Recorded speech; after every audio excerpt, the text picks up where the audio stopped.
All right, I'm going to go ahead and get started. Thanks everyone for coming tonight.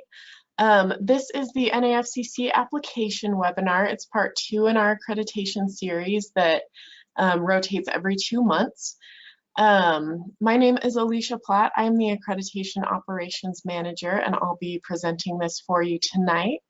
If at any point you have questions during the presentation, you can go ahead and use your question box, and I'll try to answer them as we go. And as time allows. So we will go ahead and get started. First off, I want to start with the question, why do you want to become accredited?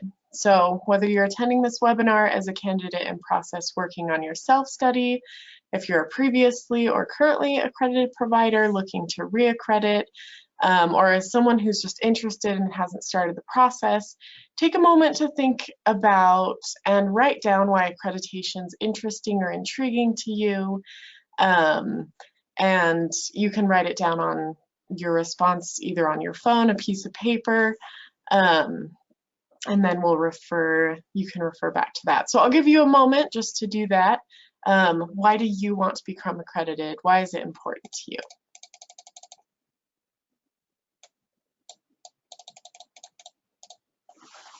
I'll go ahead and share. Someone shared with me that to better their daycare, because there's always room for improvement. I think that's awesome. To provide the best possible care and to make parents feel safe knowing their children are in a safe place. That's great. I appreciate you taking a moment to do that. I think it's important to keep track of why accreditation is meaningful for you. It's helpful for you to look back on your professional development, especially when the process gets difficult. Accreditation is a mark of excellence, and so it takes a lot of hard work to get there. And sometimes it can be a stressful process and a stressful lifestyle. So the goal of this webinar is that you can walk away feeling less stressed and more confident, and you can kind of refer back to that reason of why accreditation is important to you. So I'll go ahead and move on.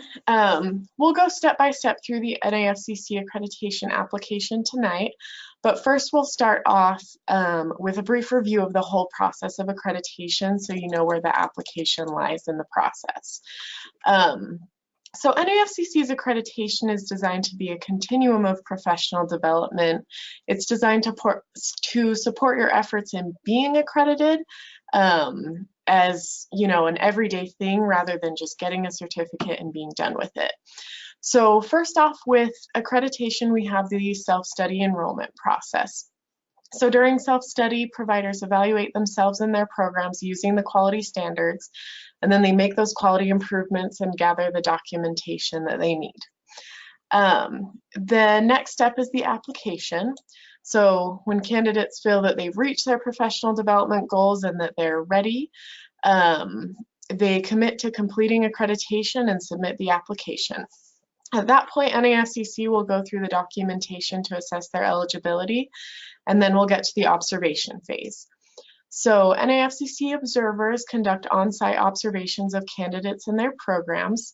The observer gathers the information based on the quality standards and then documents what they observe.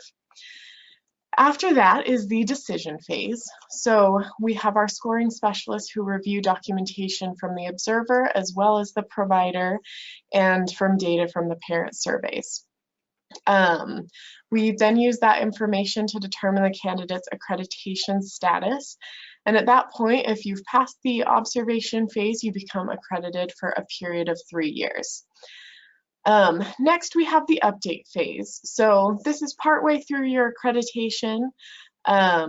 You will verify that you continue to meet the eligibility requirements, and then you report your professional development activities and quality improvements that you've been working on through your accreditation. If you turn an update, you don't have to go through the self-study process again, but if you miss the deadlines for your update, you may be dropped and have to go through self-study or reinstated. And then the next piece of the process is re-accreditation. So you can choose to have another observation visit, and these providers are displaying this ongoing commitment to the profession of family child care when they pursue reaccreditation. So before their 3-year accreditation period expires, they reapply to be accredited for another 3 years.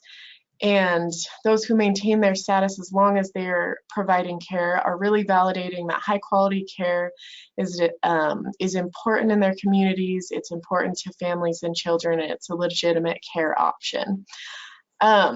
If you have additional questions about these steps, you can visit our website, nafcc.org/achieving and maintaining accreditation, or you can continue to attend these webinars that are at nafcc.org/accreditation webinars. I'll go ahead and link those two links in the chat, and then you can have them or keep track of them. You can also search on our website if needed. So I'll go ahead and do that. Okay, moving on. Let's see. Okay. Now we're going to talk about the application itself. So the first question you want to ask yourself is when you should submit. And this chart here kind of shows the timeline that you'd be looking at. First, before you submit your application, you do need to make sure that you feel ready. So you feel like you're up to standard and everything, you've had enough time in self-study, and you're comfortable that you've implemented all the standards before you submit the application. When you submit the application, that tells us here at NAFCC that you're ready for the observation visit. And then first-time and re-accrediting providers should submit the application according to the month that they want the visit to take place. So it's important to plan the submission of your application based on the best time to have your observation visit. For example, we have a lot of providers that don't have children in their program as much during the summer. So if you don't want a summer visit, you probably don't want to submit during February or March, since that would offer you a visit in June, July, or August. Another example is if you want to have your visit in October, you can refer to this timeline, and you'd probably want to submit in June or July.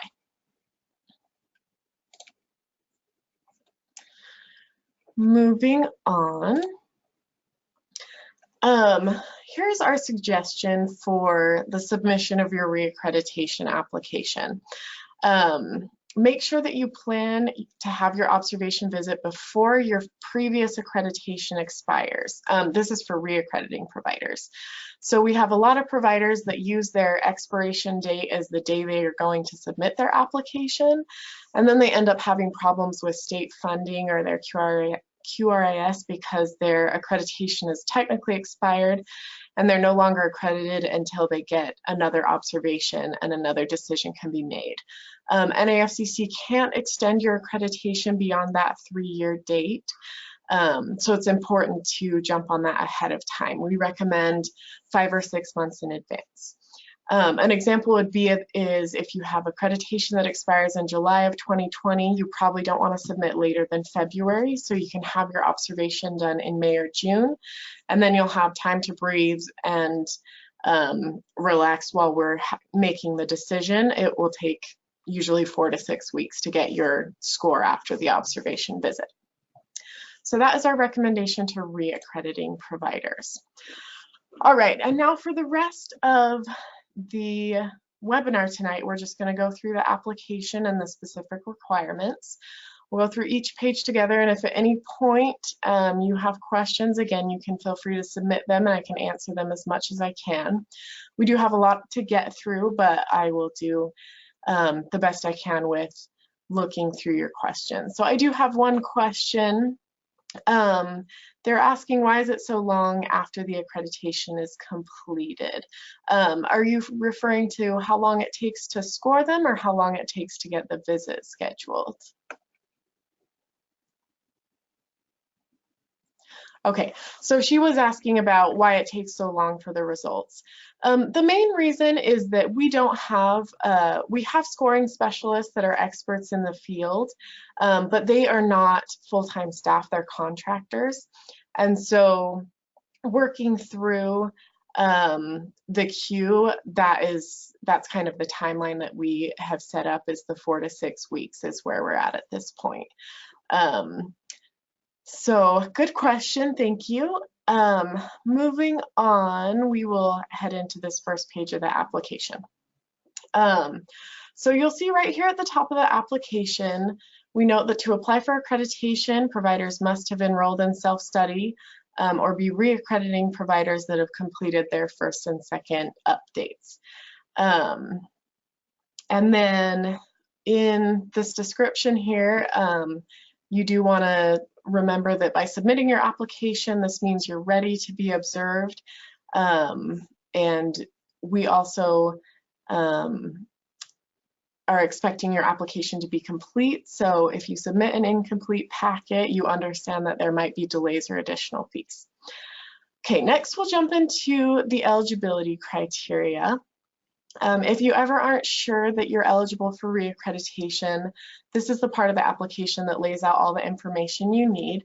And I'll mention a few that providers ask about most frequently. I'll try to highlight them here if I can. So I will just point my arrow to them. So a lot of times people ask about their minimum enrollment.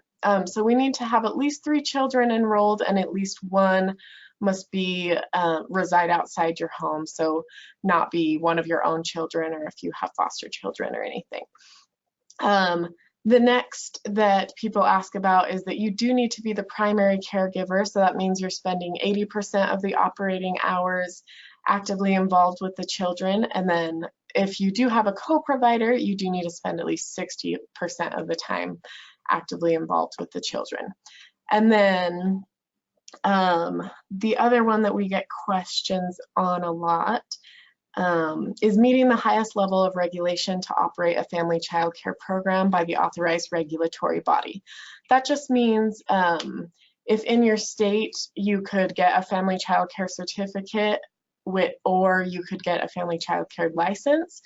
Usually the license will be the higher requirement, and so that's what you would need to start with before you submitted your accreditation application.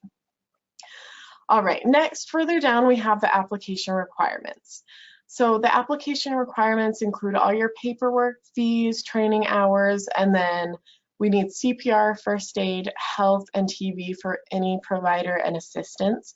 And then we need state and federal background checks for anyone, including substitutes or those living in the home. All right, moving on to the next page. This page is all about your candidate information. This helps us verify both your contact and eligibility information. So please be sure to fill out this information carefully, as this helps us know how best to contact you and also your address of where your child care is located. Please be sure to fill out both the licensing and mailing address, especially if these are different for you. And then one of the main things that comes up is you do want to write your business name here exactly as it appears on your license. We often have issues where state rating systems question a provider's accreditation because the business name on our records that is on your award letter doesn't look the same as on your child care certificate. So that's what I'd recognize or be sure to do there. And then the rest of it is, like I said, the eligibility information and your contact information. All right, moving on, this next page is the NAFCC Accreditation Licensing Consent Form. I will go ahead and just read what this is there in the gray box. So NAFCC has to verify that you are in compliance with the regulations of the authorized regulatory body, so your licensor, you might have a military or state licensor. Most state or county licensing departments do require written consent to request the provider record search. So that's the information we're asking for, is that consent here. So please provide the complete information of the contact that we should reach out to so that we can go ahead and do that. And also remember, when you are submitting your application, to submit the copy of your updated license. It looks like I have a question here. Give me just a moment.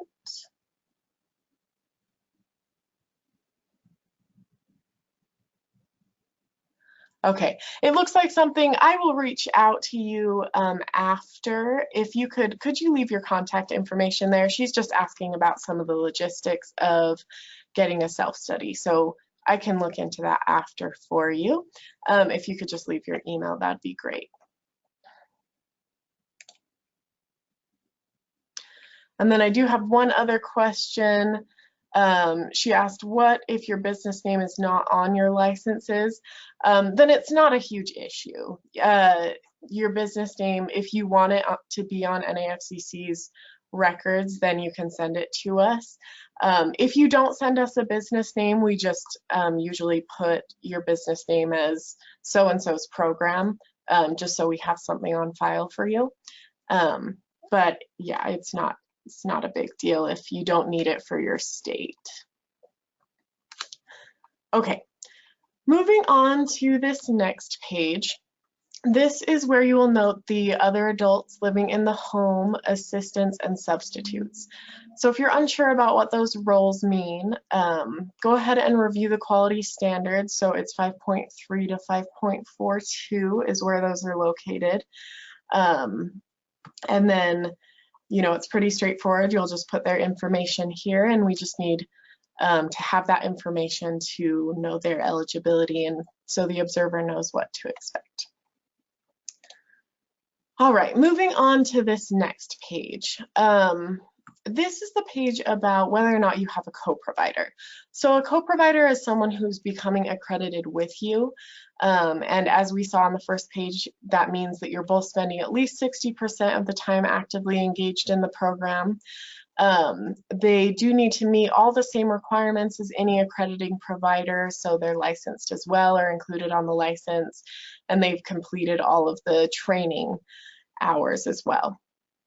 So this page is really just verifying the eligibility information for the co-provider, which is just like the initial page that we had for the provider with their information. And if you don't have a co-provider, you can just check the no box and move on from this page. Okay, on this next page, this is where you'll fill out the information regarding your operating hours and employee schedules. People will often skip this page, and this is actually really important information for us to have so that we know when to come out to visit you. So be sure to fill out your own schedule and your employees' schedules so that we know what to expect. And then if there's any variation between the program hours or days, be sure to list those. Okay, I'm going to take a look at questions here. I have a few. She asked, if your observation is scheduled during the school session, you only have 2 toddlers during the day, can you do your visit during the summer months before your expiration date? You can do that. You're always welcome to have the visit early. The only thing to note is that we can only forward date up to 45 days. So that might mean that, you know, we have to put your accreditation at the end of July per se, even though the original expiration was August 15th or something like that. Moving to the next question. Oh, they're asking about training hours. We will go over the training hours in depth later on in this presentation. So hang tight and we will get there, but thank you for asking. Let's see.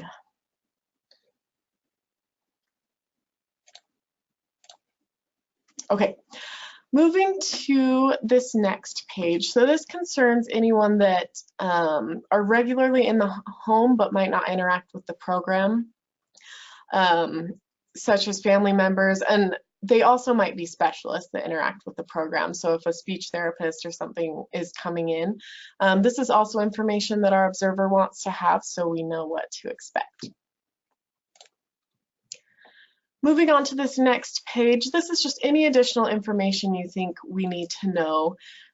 For example, if there's adults in the program with, you know, specific needs or schedules, giving a better description of the role. If you have any concerns about specific children in your program, anything like that, this is where you can include that information. All right, this next page is the child enrollment information.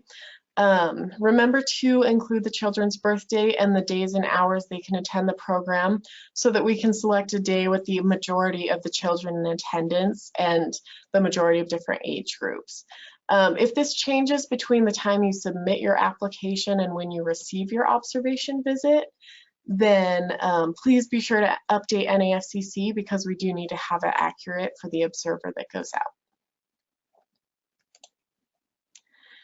And then this is just an additional page. You don't need to fill out the children's information twice. It's just if you have more children than fit on the previous page.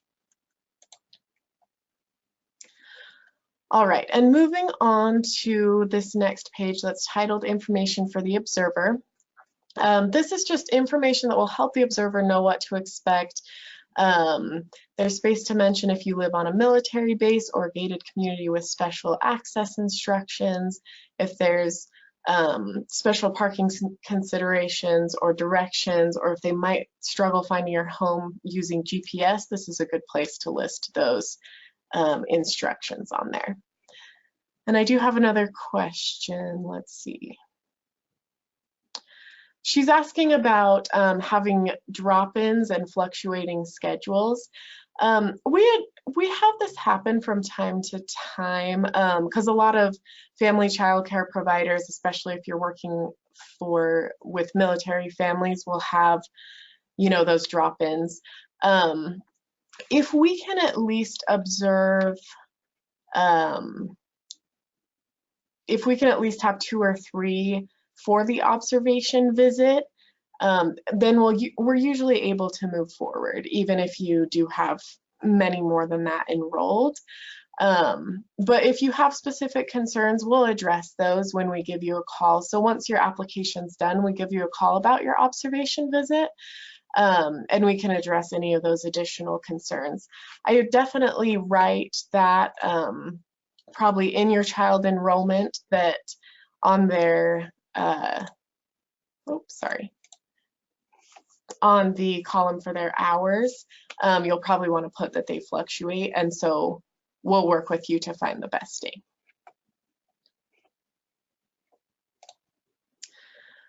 Okay.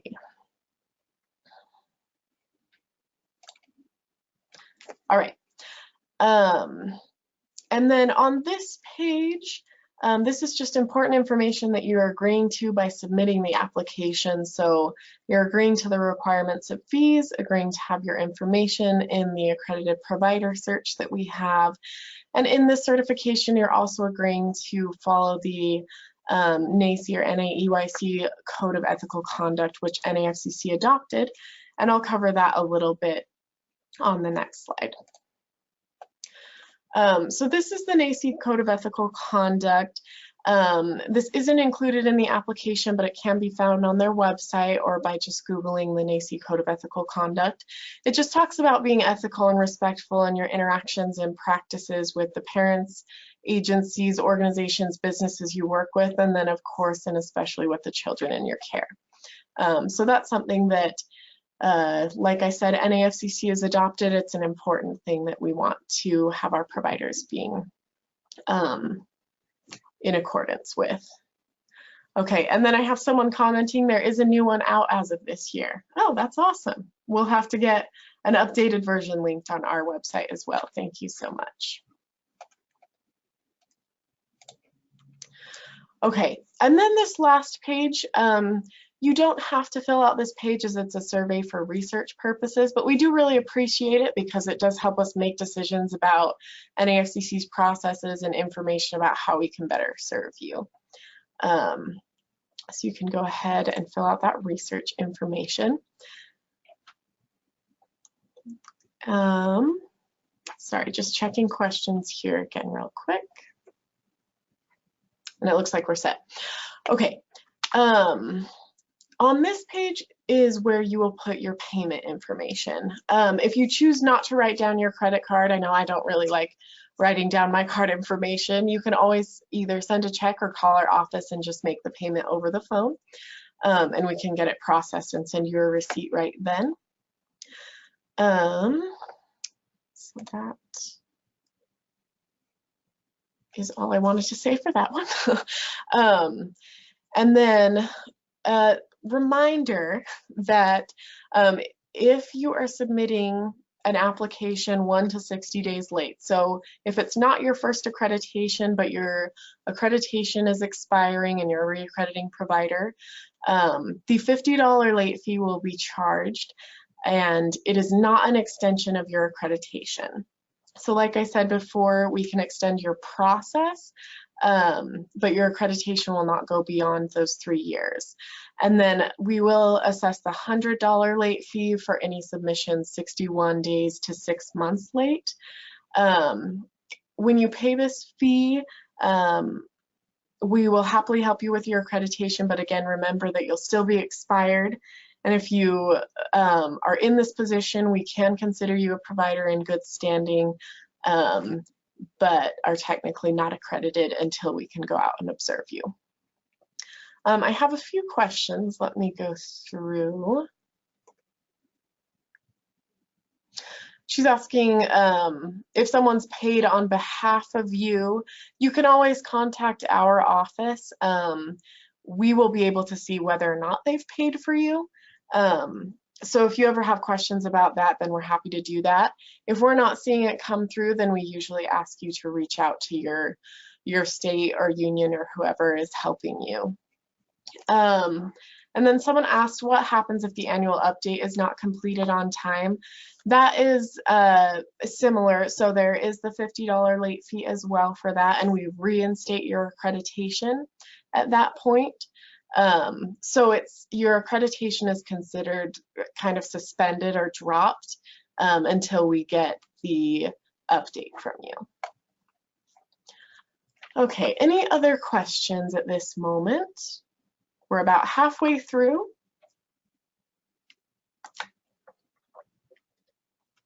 Okay, I will go ahead and move on.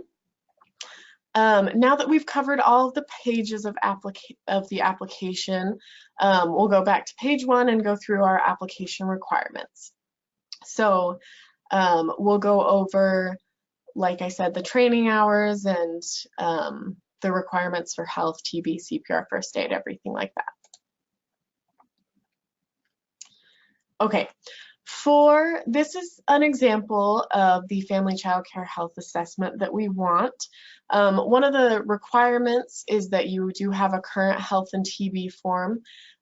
You don't necessarily need to use these exact forms that we're showing you, that I'll show you on this slide and the next slide. We just provide these to you to help you know what questions you need to ask your doctor and what we need to see from them. So we just need something that verifies that you are, 1, cleared to work with children, and that you have had a TB test in the past 2 years, or that your doctor has said it's not recommended in the past 2 years. So here is what that Family Child Care TB screening form looks like. And like I said, those both need to be completed every 2 years. In some areas of the country, TB testing isn't recommended. So in this case, you would check the box that says this patient is low risk for acquiring TB and testing is not recommended at this time. We do still need your doctor to fill that out or something like that out for us to be able to move forward. I'm getting a few questions asking if there are agencies that will help pay for the application. Depending on the state, there are. If you want to reach out to us and just send us an email to accreditation@nafcc.org and just let us know a bit more information, we might be able to direct you to some of the resources that you might use. It does depend on your state, though. Moving on, someone was asking if they can submit the medical report from their state licensing. Usually you can, because the state licensing form is clearly also regarding family child care and if you're cleared to work with children. So that's really all we need it to say, is this person is cleared to work with children. So yeah, that works just fine, and we're happy to accept that, and it's one less thing for you to fill out, so feel free to do that. Okay, CPR and first aid is pretty straightforward. It needs to be redone every 2 years, but most CPR and first aid certifications expire after 2 years anyway. So just make sure that what you submit to us is no older than that. And then for NAFCC's purposes, we also need the state and federal background checks to be completed every 3 years. So just make sure that when you submit, they're no older than 3 years old. Sometimes your license will count for your background check, and so if you have questions on that, please reach out to our office and we'll go over that with you and see, based on your state, if we can accept your license in place of the background checks that you've done yourself. All right, so now we will get into training. The amount of training you need to submit depends on whether it's your first time accreditation or if you're a re-accrediting provider. If it's your first time, you need to submit a total of 120 training hours completed in the last 3 years. In those 120 hours, they need to include at least 12 hours from at least 5 of the 7 core competencies, which we'll go over in the next slide. And if you are re-accrediting, you will need to submit only 90 hours, but you need to ensure that 45 of those hours are from either CEUs, college courses, or completed college degrees. When you're re-accrediting, you also need to have a mix of all 7 of the core competencies. In the next slides, we will cover the types of training that we will accept for those 120 or 90 hours. And so whether you're first time accrediting or re-accrediting, you do need to ensure that all of your education or training is completed, like I said, within 3 years prior to submitting your application. I do have a question. Someone is asking, after the payment for self-study, how much do you have to pay? For this phase, for the application phase, which is the next phase after self-study, it is $525, so $525. And that is your application and the observation visit that you'll have.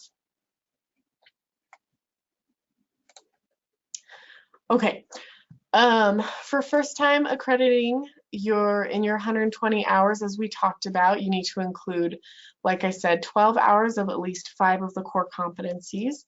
And then for re-accrediting, as I mentioned, you need some in all of them. And so those core competencies are relationships, interactions and guidance, child growth and development, learning environments and curriculum, health, safety and nutrition, assessment and screening, special needs and inclusion, and professional and business practices. So what we want to see is just that you're getting a wide variety of training, so you're kind of getting a more holistic approach because you're in the home, and so you have a lot of those things that you have to think about. Okay, so now we will talk about the different types of training that you can take.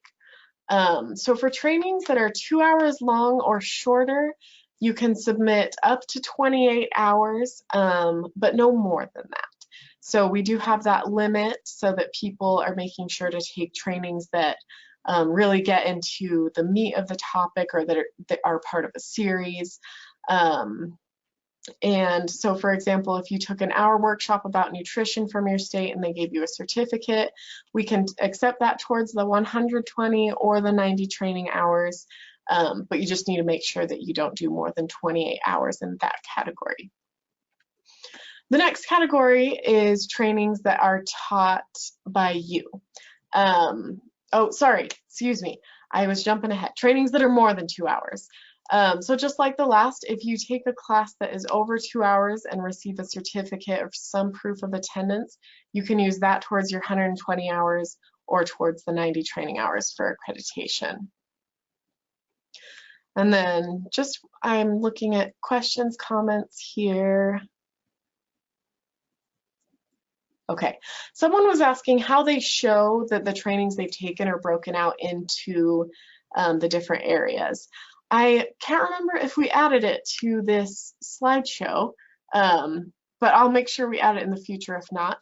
We do, with your training log, there is there's a log to kind of measure which sections everything is falling under, and you're assessing yourself in that. So it doesn't have to say from your state, you know, this falls under NAFCC's relationship requirement or anything like that. It's kind of you assessing yourself and making sure, and you can kind of go through that log that we have that lists out all the different categories. Let's see. And someone was talking about getting training through one of their state programs, but being not sure about CEUs. If you're not sure about CEUs, usually your training, when you're registering for a training or the certificate you receive, it will say that you received continuing education units. And if you're ever not sure, you can always ask the instructor or the organization that you're going through to see if they offer CEUs. Okay. Moving to the next type. First-time or re-accrediting providers can submit trainings that they taught themselves. So we do limit this to 18 hours, and you can only submit each class that you taught once. If you decide to submit any of these hours, we do need you to submit a description of the class you taught with the date and time that you taught it, and then some sort of proof that someone attended, like a sign-in sheet or something like that. We do encourage re-accrediting providers to seek those opportunities to deliver training with their professional development, but it's not required for either group, the first-time or the re-accrediting providers.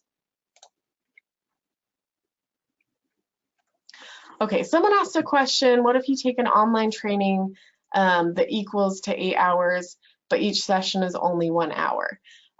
We do accept trainings that are part of a series and count them as the over 2-hour requirement.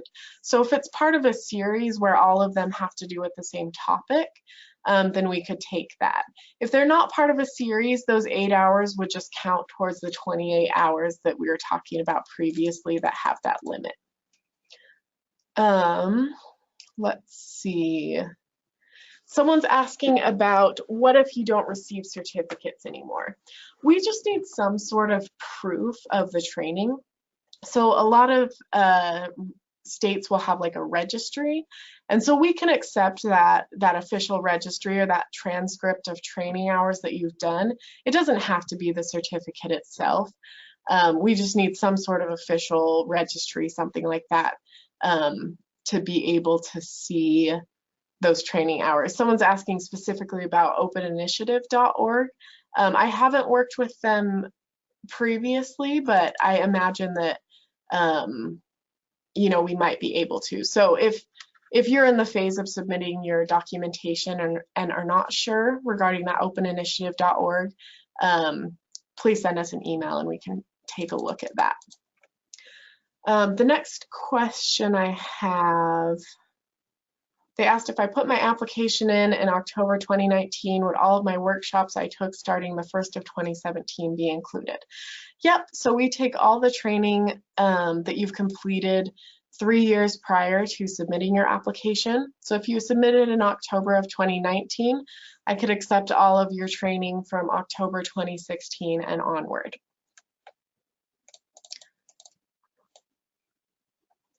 Okay, someone asked, they have 246 training hours. Should they list them all or just the 120? Well, first of all, congratulations. That's amazing.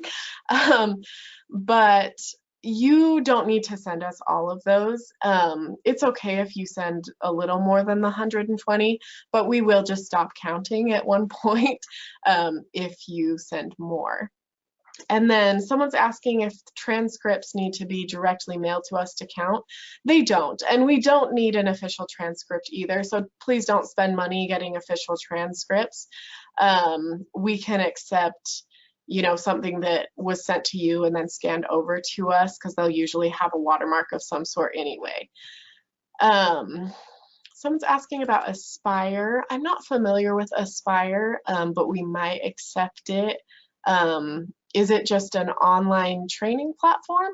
If Karen, if you could just let me know, and then I'll move on to the next question. Someone's asking about care courses. We do accept those. I know that we have done that. So great questions. Any others right now before we get into the next piece? Okay. All right, in these next 3 slides, this will be important for re-accrediting providers. So these next types of trainings are the type of trainings that will help you towards those 45 required CEU hours. Again, for first-time accrediting providers, it's not required to submit CEUs, college courses, or degrees, but we do still accept those types of trainings. Regarding degrees, you can submit college degrees that you have earned or completed as hours towards your accreditation. Degree hours are the only hours that do not have to have been completed in the last 3 years, so you could have completed your degree many years ago and we'll still accept it. A master's in early childhood education or child development, or another related field from a college or university can be submitted for up to 45% of the training hour requirement. A bachelor's in early childhood education, child development, or related field from an accredited college or university can be accepted for 35%, and then an associate degree can be accepted for 25%. If your degree is not in child development or early childhood education, but you think it might be related, please reach out to us to verify before we can count it, or before you count it towards your application hours, and just send us an unofficial transcript. And then the bachelor's or higher degree that might be in an unrelated field from an accredited college or university can be submitted for up to 15% of those required training hours. And again, it's always a good idea to submit your diploma and the copy of your unofficial transcript. Okay, I have several questions that have come in as well. Give me just a moment and I can go through these.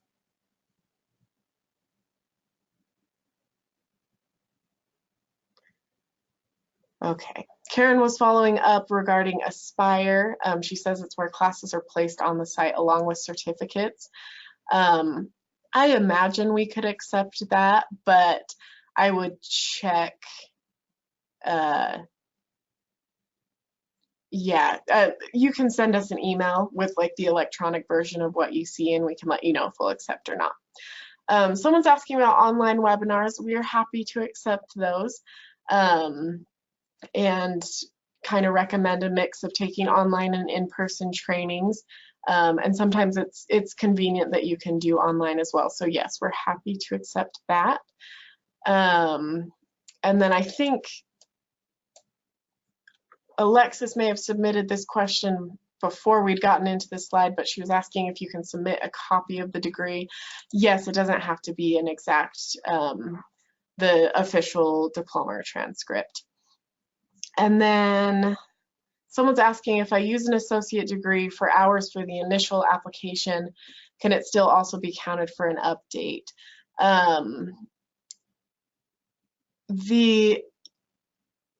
I'm not sure what you mean by update, but we can count it for your re-accreditation application. So for each, if you have a completed degree, we can count it for every application that you do. So every 3 years, we can count it for the certain percentage of training hours each time.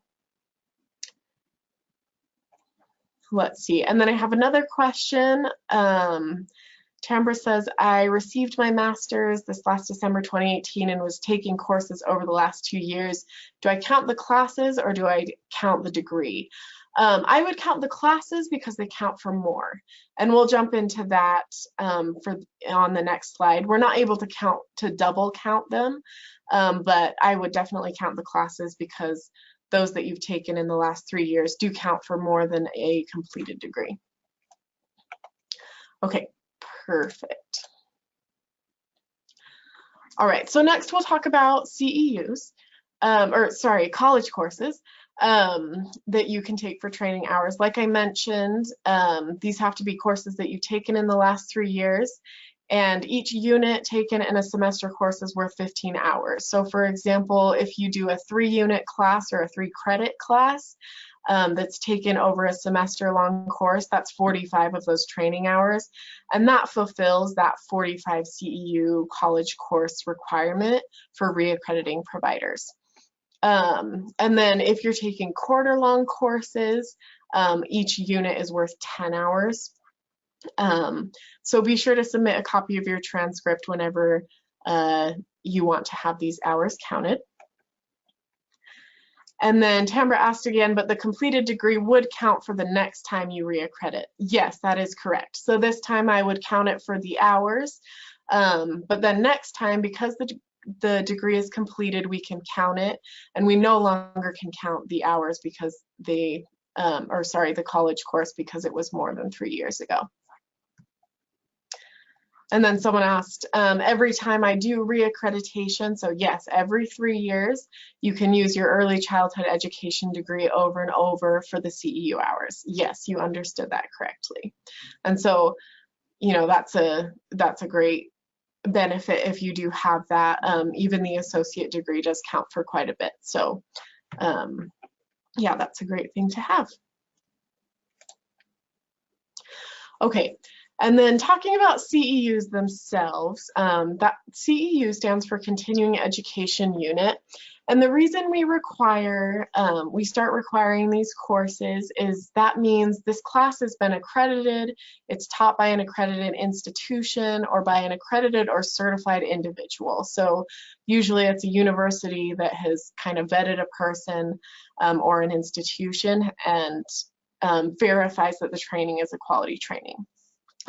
This is why college courses or the degree counts towards those CEU hours, because we know it's been vetted or by an accredited institution. And like I mentioned before, you can know if a training offers CEUs by checking the course description before you take it, or if you're doing an in-person training or if it's part of a conference, I would recommend either reaching out to the trainer themselves or the training organization just to verify if CEU hours are offered. CEU hours are exempt from the under 2-hour workshop limit of 28 hours that we're talking about before. So if you wanted to take 120 hours of 1-hour CEU classes, you could do that. Okay. And someone is asking, let's see. Yes, even if you completed your degree in 1990, we do still accept that. We want to kind of reward that effort that you had taken in the past. So, and then someone is asking, do you accept the organization Arches from Missouri? Yes, we do. I have seen trainings come in from them. Okay, let's see. Let's move on to a few of the other options. Okay, your CDA. A lot of you have or maybe working on your child development associate as well as you're going through NAFCC accreditation. And we have worked out with the CDA that the initial CDA, so not the renewal CDA, but the first one that you receive that's awarded to you through the Council for Professional Recognition that is no more than 3 years old can be accepted as documentation for those 120 training hours. Again, that's only the initial CDA that counts for the 120 training hours. And yeah, that is what we had worked out with them. Moving on. So that was everything regarding the types of training that you can take. Does anyone have any questions additionally?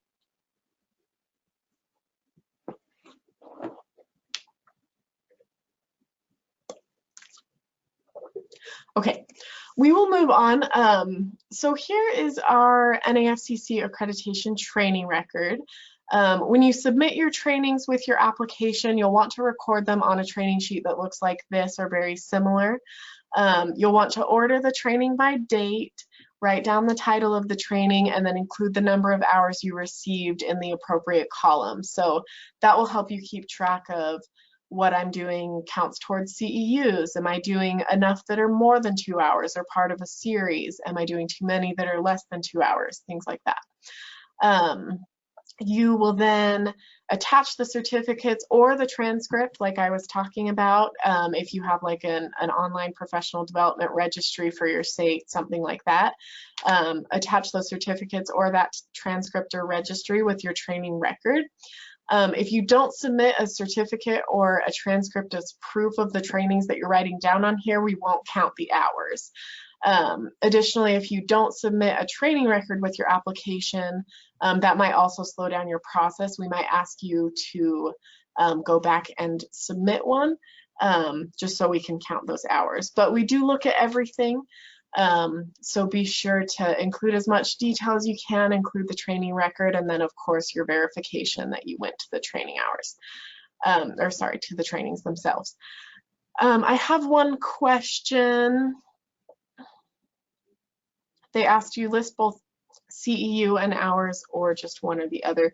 I would just put, I usually put the hours there. So continuing education units themselves, the unit is usually like 1/10 of the amount of hours that you spent. So for example, if you receive 0.1 CEUs, that counts as 1 hour.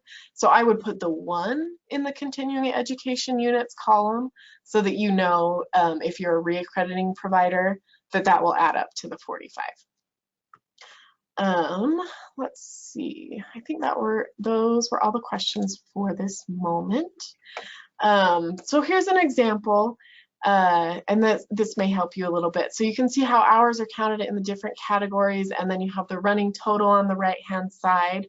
And again, we do encourage you to fill this out to make it easier, or sorry, we encourage you to fill it out as you go. So, you know, keeping track of it in your binders or your files over the years as you're going, so that when you're ready to submit your application, it's much easier and you don't have to go back and compile everything. And then just as a reminder, do make sure that for every training that you write on the record, you have a transcript or certificate to match, because we won't count it if we don't have that verification.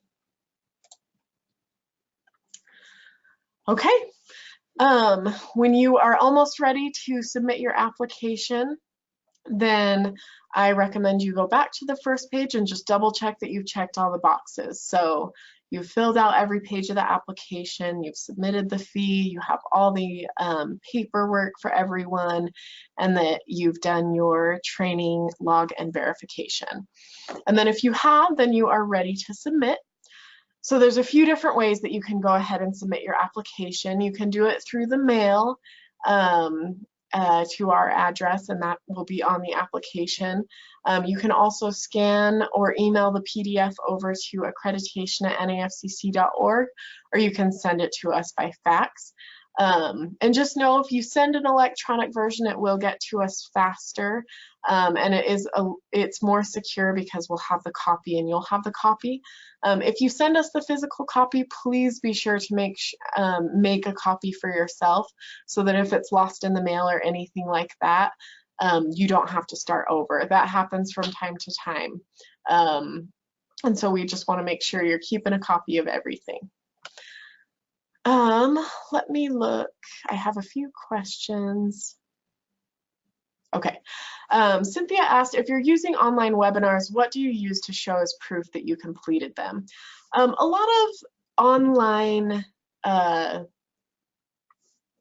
places that you can go and take webinars, they'll have a running transcript for you, so you can, you know, download a transcript from there, or you can just send the confirmation email that says, hey, thank you for attending, and you know, here's how many hours the training was.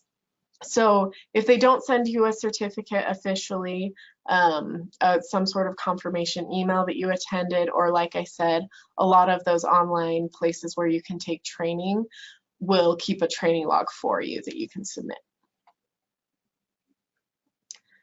Okay. All right, and then the next thing to know is the processing time. I did talk about this a little bit before.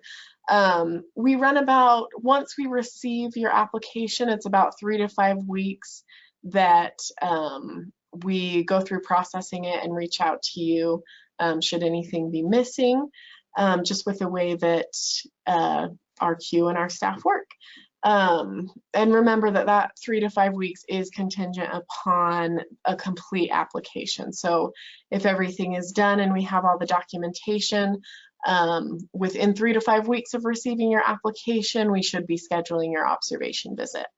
We will call and email you if there is additional documentation needed, and then we do need to get that back from you within 2 weeks.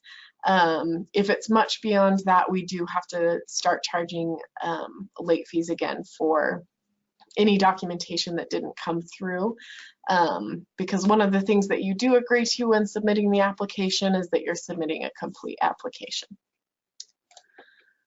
All right, so we have made it through the application. Easy peasy, right? Are there any more questions regarding the application, the training hours? And always know, if you have additional questions, then you can always reach out by calling our office or emailing us at accreditation@nafcc.org. So I'll just wait a moment. I'm not seeing any come through. Okay. Well, that is everything we have for you tonight. Thank you so much for joining us. I hope you got a lot out of this and are feeling a little bit less stressed. And like I said, if you have additional questions, please reach out to us. And don't wait in the dark, and don't feel like you're alone. So this is the accreditation team. And then I would also urge you to join your respective Facebook pages. So we have the Candidates in Process page. If you just search these on Facebook, you can then request to join the group. So we have NAFCC Accreditation Candidates in Process, and then accredited providers. We also have a group for our observers, and then a group for accreditation facilitation projects. So those are people that help you through your application. But I really, I love the Candidates in Process and the accredited providers page. They're very active with sharing ideas and helping each other. So those are great places to go. So thank you, everyone. I will go ahead and end the webinar, but I appreciate you coming. And like I said,